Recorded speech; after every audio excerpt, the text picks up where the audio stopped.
मेरी फौज है, मेरा पाकिस्तान है, आपका नहीं है। सिर्फ हमारी फौज है, हमें उससे शायद आपसे ज्यादा ख्याल हो।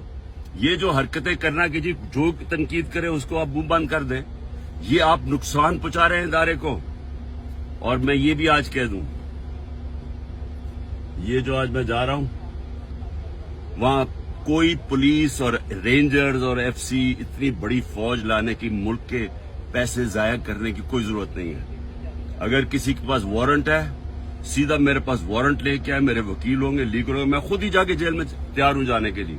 कोई ये सारा इस्लामाबाद में इतना खर्चा करना कि जी कोई पता नहीं कौन सा इस मुल्क का कोई बड़ा कोई मुजरिम आ रहा है, मेहरबानी करें, हमें कोई इस तरह का ड्रामा ना करें, सीधी तरह वारंट दें।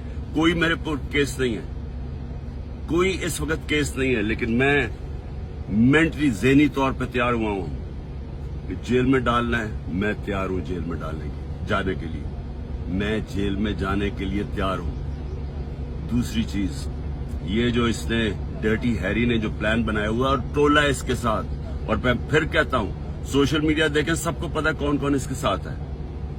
मैं अगर अल्लाह ने इनके हाथ में मेरी जान लेके जानी है, उसके लिए भी मैं तैयार हूं। लेकिन मेरा आज सवाल ये है कि क्या आप लोग तैयार हैं, जिनकी 5-6 उंगलियां घी में हैं, जो इक्तदार के मजे ले रहे हैं, जो पैसे बना रहे हैं और पैसे बचा रहे हैं एनआरओ लेके, क्या आप सब तैयार हैं?